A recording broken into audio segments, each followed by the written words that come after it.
والصلاة والسلام على سيد المرسلين. عن انس رضي الله عنه قال قال رسول الله صلى الله عليه وسلم كل ابن آدم خطاء وخير الخطائين التوابون. رواه الترمذي وابن ماجه والترمذی.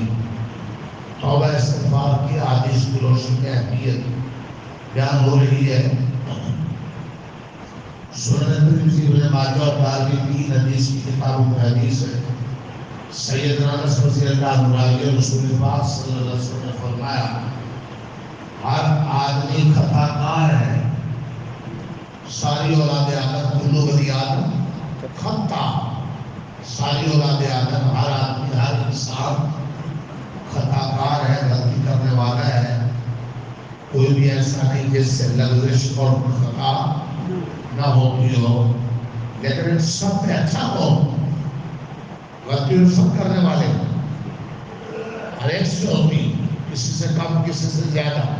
انسان کیچڑ زیادہ ہو تو بڑے بڑے آدمی پھسل جاتے ہیں, اور جب بے دینی کا ماحول ہو تو بڑے بڑے نیک آدمیوں سے بھی غلطی کہیں دیکھنے میں, کہیں سننے میں, کہیں سمجھنے میں, کہیں بولنے میں, کہیں کہنے میں, کہیں کمانے میں, کہیں کھانے میں, کہیں خوشی میں, کہیں غمی میں کچھ نہ کچھ غلطی.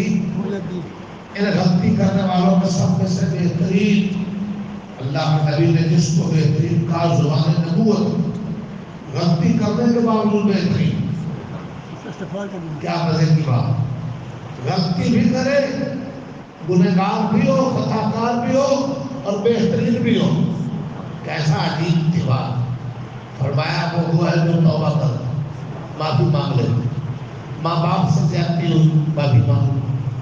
ماں باپ کے ادب میں کمی ہوئی, استاد شاید بزرگ کی ادب خدمت میں کمی ہوگی, معافی مانگ. کسی سے کوئی زیادتی ہوگی, سفر میں ادب میں معافی مانگ.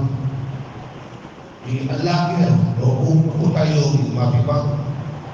بندوں کے حقوق میں کمی ہوئی, معافی مانگ.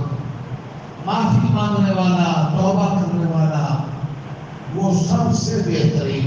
خطا کار ہونے کے باوجود بہترین زبان نبوت کے خطا کاروں میں بہت اچھے ہیں جو خطا اور قصور کے بعد مخلصانہ توبہ اللہ کی طرف رجوع کریں.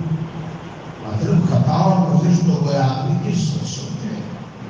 آدم علیہ السلام کا کوئی فرزند اس سے مستثنا ہے, لیکن وہ بندے بڑے اچھے خوش نصیب ہیں جو خطا اور قصور اور گناہ کے بعد نادم ہو کر, شرمندہ ہو کر اپنے مالک کی طرف رجوع توبہ استغفار کے ذریعے اس کی رضا اور رحمت حاصل کریں. اللہ یہ خوبی ہمیں نصیب فرمائے. ہمارے اختیار میں تھوڑے سے دھیان کی ضرورت ہے, اور ان حدیث کے بیان کا درس حدیث کا مقصد یہی کہ یہ واقعہ ہمارے کان میں